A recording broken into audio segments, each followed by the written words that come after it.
기원전 8세기경 고대 그리스의 서사시인 헤시오도스라고 하는 서사 시인이 있었습니다. 그는 어린 시절 헬리콘산이라고 하는 산에서 양떼를 치던 그런 목자였습니다. 양떼를 치고 있었을 때 기타를 치고 악기를 연주하고 노래를 부르는 음유시인들이 떠돌아다니며 공연을 하고 또 시를 가르쳐 주었습니다. 이때 양떼를 치던 목자였던 헤시오도스가 그 음유시인을 통해서 시를 배우고 수사법을 배우고 하여 좋은 시인이 되었습니다. 고대 그리스의 호메로스와 함께 참 양대 시인이 있다면 그는 헤시오도스라고 하는 시인인데, 그분이 일과 날이라고 하는 일한다 하고 날짜 할 때 일과 날이라고 하는 그런 유명한 책을 썼습니다. 그 시집을 썼는데 그 책에 이런 구절이 있습니다. 일하지 않고 살아가는 자는 신들도 인간들도 싫어하는 법이요, 일을 사랑하시라. 일은 수치가 아니요 일하지 않는 것이 수치요 라고 말했습니다. 일을 아주 귀하게 생각한 거죠. 그래서 많은 사람들에게 노동의 중요성을 또 강조하고 일의 신성한 것을 강조를 했습니다. 우리가 이 세상을 살아가며 일을 하면서 산다는 것은 참 힘든 일입니다. 그러나 참 일을 하고 싶어도 일할 것이 없다, 이렇게 하는 사람이 참 더 많죠. 그래서 참 할 수만 있다면 비록 어려운 일이라도 일을 해야 합니다. 우리들이 일상에서 살아가는 사실 모든 것은 다 일이라고 말할 수 있습니다. 그러니까 한마디로 말하면 열심히 살아가야 된다는 뜻입니다. 게으르지 말고 열심히 살아가야 된다는 뜻입니다. 공부를 하는 것도 일입니다. 또 직장에서 일하는 것도 일입니다. 사실 가정에서 가정주부가 집에 일을 하는 것도 사실 일입니다. 한번 일하는 것에 대해서 게으르기 시작하면 정말 아무것도 하고 싶지 않은 것이 사람의 본성입니다. 게으름에 빠지면 그런 거죠. 그래서 열심히 일을 해야 합니다. 무슨 일을 하든지, 그것이 생산적이든 보상을 받는 일이든 아니든 열심히 일을 해야 합니다. 내가 일한 것에 대해서 무슨 돈을 받기 때문에 내가 열심히 일하는 것, 그것만 일이 아니고 사실 일상에서의 모든 일은 다 일입니다. 그 일에서 최선을 다하고 열심히 사는 것이 기독교의 정신이고 하나님이 바라시는 겁니다. 여러분, 열심히 살아야 합니다. 시간을 아끼고 열심히 살아야 합니다. 옛날 우리들의 신앙의 선배들은 비록 옷은 없었지만, 세탁기는 없었지만, 주의를 위하여 참 추운 겨울에도 냇가에서 옷을 빨아서 그걸 다려서 입고 참 정성 들여서 참 예배를 참석하고 하는 게 우리 신앙인들의 선배들의 모습이었습니다. 열심히 일한 거죠. 열심히 살아야 합니다. 열심히 사는 것이 하나님께 영광이 됩니다. 여러분, 혹시 지난 한 주간 너무 게을렀다면 우리가 다시 한번 열심히 일하자 하는 그런 마음을 또 갖는 것은 중요하다고 생각합니다. 어렵고 힘든 일이라도 일을 하는 것이 그 사람에게 정신 건강에도 좋은 겁니다. 일을 하지 않고 게으르기 시작하면 그 사람의 정신이 무너지기 시작하고 영혼도 무너지기 시작합니다. 그래서 열심히 사는 그런 모습이 참 성서적이라고 말할 수 있습니다. 그렇게 열심히 사는 사람에게 하나님께서 기회를 주시고 복을 주시고 은혜를 주시고 앞길을 열어주시고 축복하시는 것입니다. 그러므로 오늘 이 아침 우리 모두가 다 참 열심히 살자 하는 마음을 갖게 되시기를 바랍니다. 왜냐하면 오늘 성경 말씀에 목자들이 나오는데 이 사람들 참 열심히 산 사람들이라는 것을 제가 말씀드리려고 하는 것입니다. 오늘 말씀에 보면 목자들이 밤에 밖에서 양떼를 지키는 사람이라고 그렇게 말하고 있습니다. 여러분, 사실 밤에 밖에서 일을 하는 사람이 참 얼마나 힘든 일을 하는 것입니까? 저는 가끔 제가 교회에서 좀 늦게 퇴근을 하고 집에 가려고 하면 이 근처에 식당들, 술집들이 있기 때문에 참 대리운전을 하는 그런 분들이 종종 제가 목격을 합니다. 제가 볼 때 참 저분 열심히 산다 이렇게 생각을 합니다. 안 할 수도 있죠. 그런 일을 안 할 수도 있죠. 안 하고 다른 사람에게 참 힘들게 할 수도 있죠. 그러나 어쨌든 간에 생기를 위해서 하는 거겠죠. 그래도 생기를 위해서라도 그런 일은 내가 안 한다, 못 한다 그럴 수도 있는 겁니다. 사람이 내 체면에 어떻게 그럴 수 있나 이럴 수도 있는 거죠. 그러나 굳은 일이라도 힘든 일이라도 밤에 하는 일이라도 내가 최선을 다해서 하겠다. 그런 모습이 정말 아름다운 모습이고 또 그러다 보면 또 좋은 날이 오는 것입니다. 저는 이 동네에서 폐지를 줍는 정말 저분이 한 90쯤 되셨을 거예요. 유모차 같은 데다가 폐지를 줍고 다니는 그 할머니를 보면서 참 배워야 된다. 저 정신을 배워야 된다. 그런 생각을 한두 번 한 게 아닙니다. 사람이요, 자기가 조금 더 낮추면, 힘든 일을 낮추면 할 일은 어쩌면 있을지도 몰라요. 너무 교만하기 때문에 내가 어떻게 저렇게 해 하는 그런 마음이 있다면 못하는 거죠. 우리가 우리 자신을 낮춰야 합니다.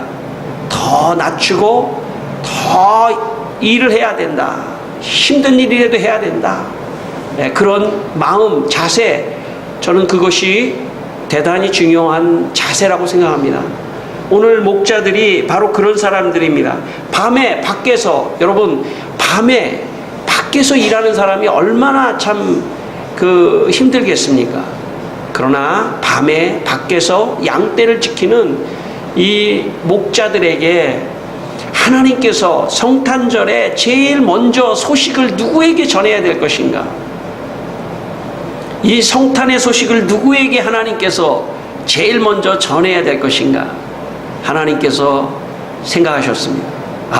밤에 밖에서 목자들, 양떼를 지키는 저 어렵게 사는, 가난하게 사는, 연약하게 사는 저들에게 가장 먼저 이 기쁨의 좋은 소식을 전해줘야 되겠다. 하나님이 판단하신 겁니다. 여러분, 낮은 자리에서 최선을 다해서 살아가는 인생 가운데 하나님이 찾아오신다는 겁니다.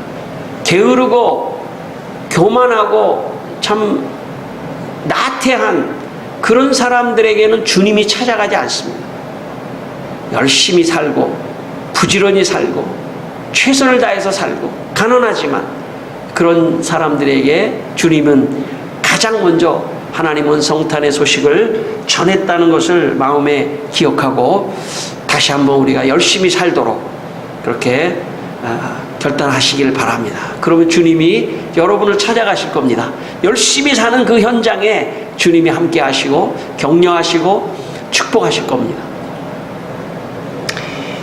저는 우리 창문교회를 창립하기 전에 사실 갑작스럽게 제가 전신이 마비되는 그런 병에 걸렸었습니다. 사실 풀릴 수 없는 길리안 말이라고 하는 그런 근육 마비병에 갑자기 제가 걸렸습니다. 그런데 정말 하나님께서 기적같이 풀어주셨습니다. 그래서 제가 참 너무 감사했는데 그래도 컨디션이 너무 안 좋아서 사실 부목사로 더 일을 할 수가 없었습니다. 일을 하고 싶었지만 부목사의 사실 부목사가 굉장히 어려워요. 너무나 참 육체적인 어떤 로드가 너무 많아요. 그래서 그런 일을 할 수가 없더라고요. 그래서 교회를 사임했습니다. 그렇지만 그렇게 과도한 일은 못하지만 그래도 내가 할 수 있는 일을 해야 되겠다고 생각해서 참 지하실에 아무 시설도 없고 30촉짜리 등 하나가만 있는 거기에서 우리 개척을 했습니다. 당시에 제 아내는 좀 아파서 누워 있었고 5학년짜리 아들 5살짜리 우리 둘째 아이와 함께 교회를 시작했습니다. 그래도 아무것도 없어도 가만히 있어서는 안 된다. 그래도 교회를 해야 된다. 하나님의 은혜를 부어주시면 교회는 생존할 수 있다. 그렇게 시작을 했습니다. 그리고 참 하나님께서 여러 교회와 여러 사람, 사실 지금까지 알 수 없는 수많은 사람들을 통해서 가난하고 연약한 우리 창문교회를 도와주셨습니다. 그래서 여기까지 왔습니다. 그리고 여기에 계신 분들이 하나님께서 보내주셔서 이 교회에 계십니다. 저는 아마 제가 그냥 누워서 있었다면 여기까지 오지는 못했겠죠. 사실 걸을 수도 없었습니다. 다리가 휘청거리고 아무 일도 정말 할 수 없는 최소한의 목회를 하자. 정말 내가 주일날 설교 한 편만 하는 목회라도 최소한의 목회를 하자. 그리고 지하실에 아무 시설도 없었는데 참 교회에서 제가 있었던 교회에서 시설도 해주고 이런 것도 다 기증해 주시고 그래서 여기까지 왔습니다. 저는 여러분 한 사람 한 사람이 천하보다 귀하다고 생각하고 보통 분이 아니라고 생각하고 이 창문교회에 우리 모두가 다 보내주신 모두가 다 참 하나님의 축복의 선물이라고 생각하고 할 수 있는 때까지 주님이 힘 주시는 때까지 어떤 희생을 감수하서라도 일하는 걸 멈춰서는 안 된다 하는 그런 마음으로 여기까지 왔습니다. 하나님은 연약하고 불쌍하고 가난한 사람들을 먼저 생각하시고 도와주시는 분이십니다. 하나님은 예수님의 성탄의 기쁜 소식을 연약하고 가난하고 한 목자들에게 가장 먼저 알려주셨던 것처럼 오늘도 하나님께서 연약한 교회, 연약한 사람, 불쌍한 사람, 가난한 사람들을 먼저 찾아오셔서 축복하시고 역사하시는 것입니다. 지금까지 우리 창문교회를 도와주었던 수많은 사람들은 다 하나님의 천사들이라고 저는 생각합니다. 지금까지. 아마 여러분이 내용을 들여다보면 깜짝 놀랄 겁니다. 여기까지 온 것은 기적입니다. 그런데 하나님이 연약한 교회를 불쌍히 여기시고 가난하고 연약한 교회에 참 복을 주셔서 여기까지 저는 왔다고 저는 믿습니다. 11절에 천사들이 목자들에게 이렇게 말합니다. 오늘 다윗의 동네에 너희를 위하여 구주가 나셨으니 곧 그리스도 주시니라. 이스라엘 백성들은 로마의 식민지 생활을 오래 했기 때문에 사실은 굉장히 어렵게 살았습니다. 로마의 식민지가 됐기 때문에 이스라엘에서 나는 토산품이라든지 사실 양떼의 이런 양털이라든지 이런 것도 다 로마로 참 다 상납을 할 수밖에 없는 그런 구조 속에 살았기 때문에 경제적인 가난은 이루 말할 수가 없었습니다. 그래서 참 이스라엘 백성들은 이 나라를 구원할 구세주, 구원자를 기다렸습니다. 아마 목자들은 더 많이 기다렸겠죠. 왜냐? 그래도 그 중에서는 잘 사는 사람은 좀 덜 할 수 있지만 목자는 직업적으로 그 당시에 가장 하층에 가장 어려운 직업을 갖고 있었던 사람들이 목자입니다. 그렇기 때문에 목자는 누구보다도 메시아, 구원자, 우리를 구원하실 분, 우리의 이런 상황을 구원하실 분, 경제적인 것뿐만 아니라 여러 가지 마음의 문제까지 다 참 피폐해 있는 우리를 구원하실 그분을 기다리고 있었습니다. 그런데 천사가 나타나 바로 그 구주가 탄생했다. 희망을 준 거죠. 사람은 희망이 있어야 됩니다. 희망이 있어야 됩니다. 절망하면 안 됩니다. 절망은 죽음에 이르는 병이라고 키에르케고르가 말했는데 어쨌든 절망하면 안 돼요. 희망을 갖고 있어야 됩니다. 이 목자들은 비록 밖에서 일했지만 희망을 갖고 있었습니다. 구세주는 오신다. 축복된 날은 온다. 나에게 좋은 날은 온다. 그런 희망을 갖고 있었습니다. 저는 성탄절을 맞이하며 이 목자들 같이 희망을 갖는 인생이 되기를 바랍니다. 희망이 있으셔야 돼요. 난 잘 될 수 있다. 열심히 산다. 그러면 좋은 날이 온다. 하는 그런 희망을 가지고 살아야 합니다. 이게 목자입니다. 목자는 밤에 양떼를 지켰지만 절망하면서 지킨 것이 아닙니다. 구수가 올 것이다. 나를 구원할 날이 올 것이다. 좋은 날이 올 것이다. 여러분 그런 마음을 가지고 여러분의 인생을 살게 되시기를 바랍니다. 그런 좋은 날이 올 것이다 하는 그런 마음이 여러분의 마음속에 넘쳐서 어떤 상황 속에서도 낙심하지 말기를 바랍니다. 누가복음 6장 20절에 너희 가난한 자는 복이 있나니 하나님의 나라가 너희 것이며 라고 말했습니다. 마태복음 5장 3절 말씀에는 심령이 가난한 자는 복이 있나니 천국이 저희 것이며, 가난에 대해서 두 개를 말했는데 하나는 누가복음에는 진짜 실제적으로 물질에 가난한 자는 복이 있다고 말씀하고 마태복음에는 마음이 가난한 자는 복이 있다고 말씀했습니다. 이 목자들은 두 개가 다 해당하는 사람들입니다. 물질적으로도 가난했습니다. 마음으로도 가난했습니다. 그런 사람에게 성탄의 소식이 제일 먼저 왔습니다. 여러분, 가난한 여러분, 혹시 주님이 여러분의 가정에 여러분에게 오신다는 걸 기억하십시오. 마음이 교만한 자에게는 주님이 오시지 않습니다. 마음을 낮추셔야 합니다. 겸손하셔야 됩니다. 겸손하실 때 주님이 오는 것입니다. 여러분, 사람의 마음속에 교만이 생기기 시작하고 돈이 많다든지 명예가 있다든지 지식이 많다든지, 그래서 교만한 마음이 있는 곳에는 성탄의 소식은 들리지 않습니다. 성탄절에 예수님의 소식이 기쁜 소식으로 전혀 들리지가 않습니다. 오늘 우리 모두가 마음으로 가난해지시기를 바랍니다. 주님 없으면 안 됩니다. 주님 없이는 살 수 없습니다.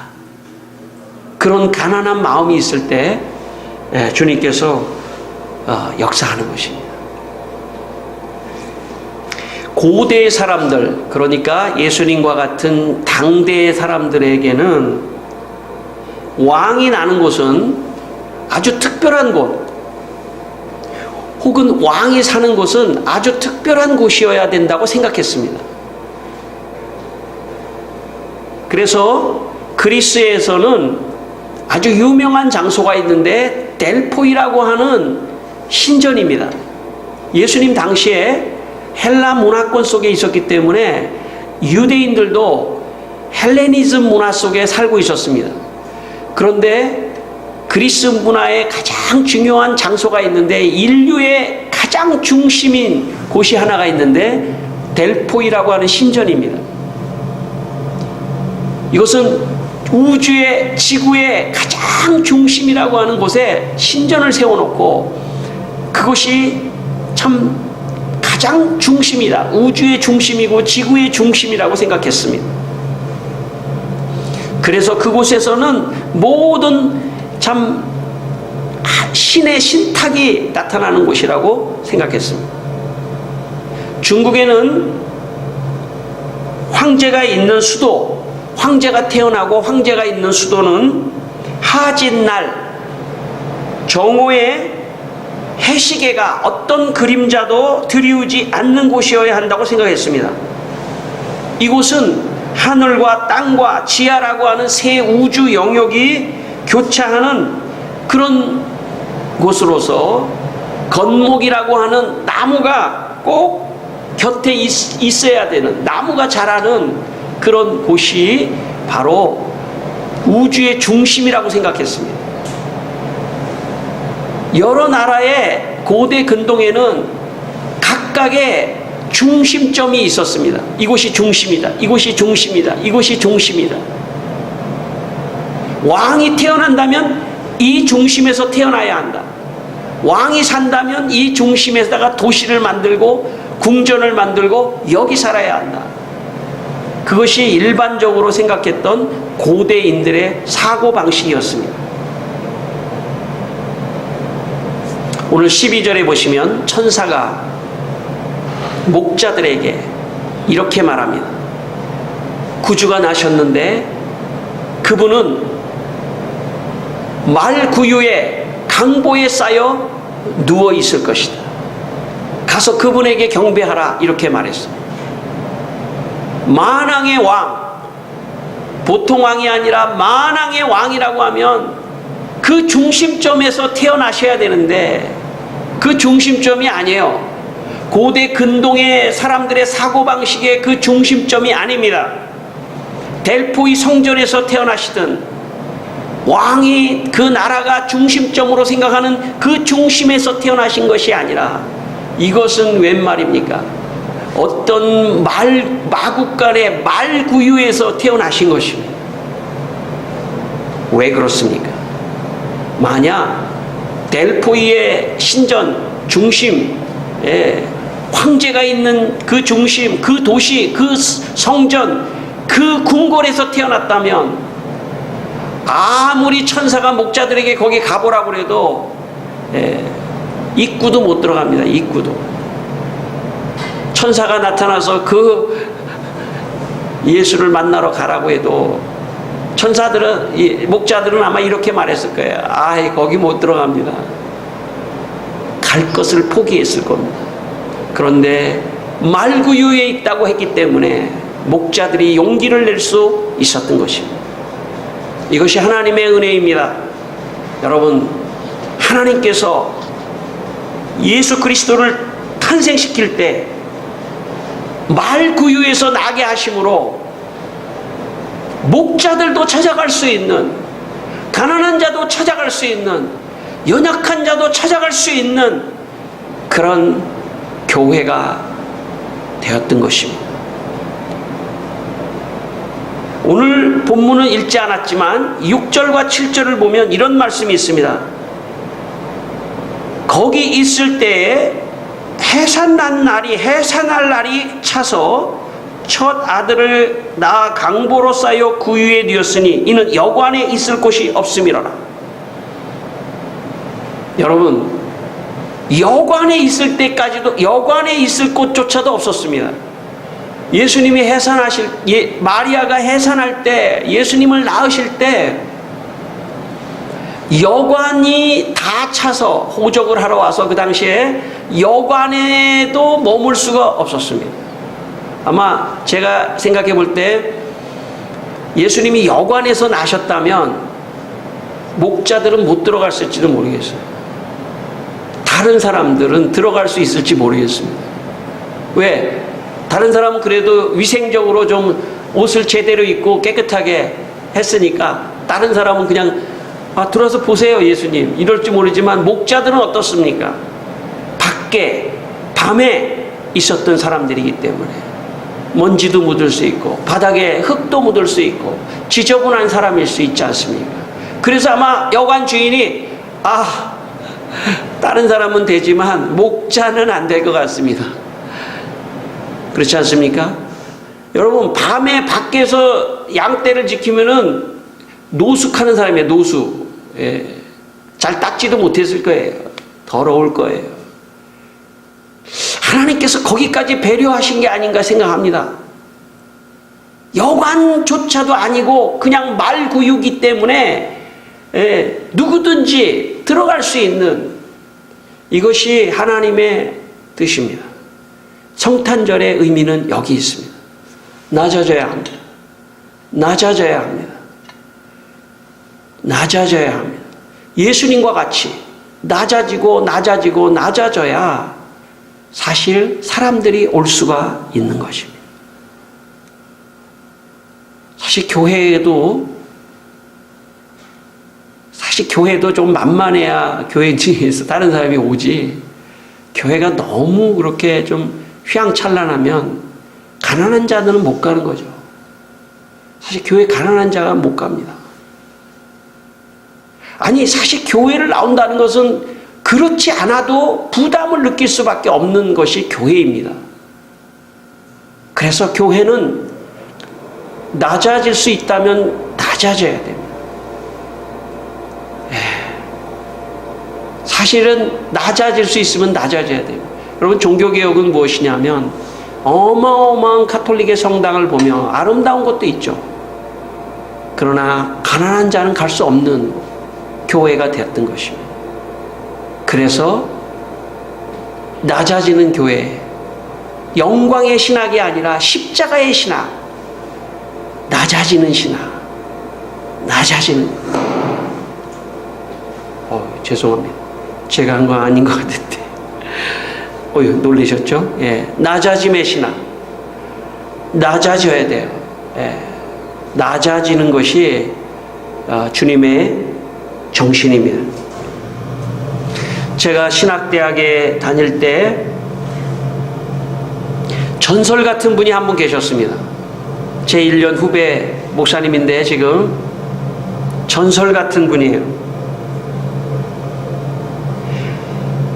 신학대학원을 수석으로 입학하는 정말 놀라운 정말 실력을 갖고 있는 분입니다. 젊은 날 도서관에 보면 늘 도서관에서 정말 치열하게 공부하는 그런 분입니다.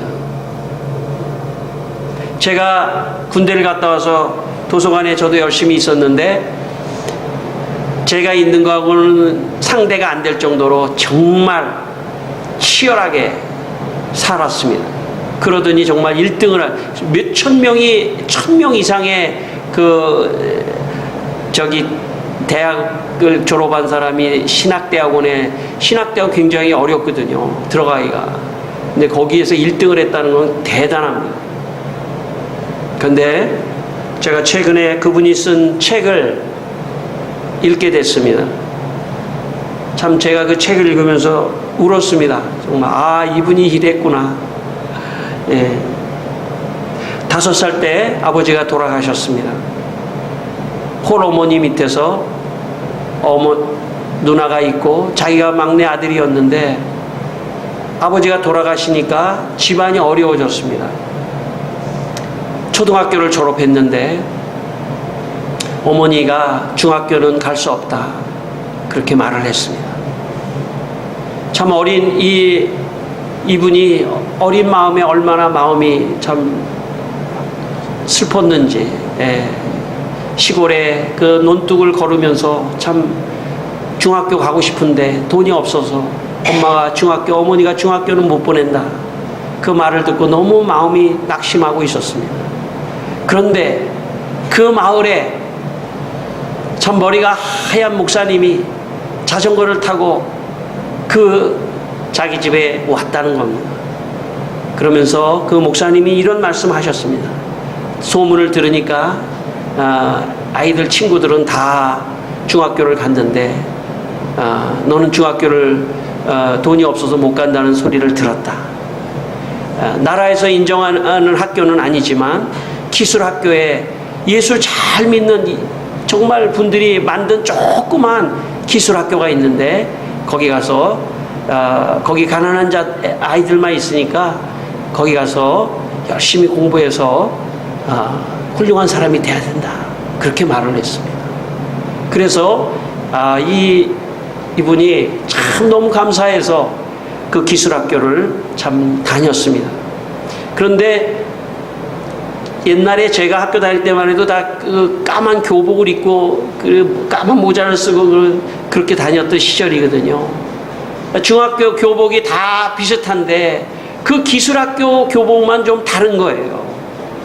그러니까 이 아이가 참 얼마나 마음에 열등감이 있고 그렇게 살았겠습니까? 그렇지만 열심히 기도하고 말씀 보고 열심히 살았습니다.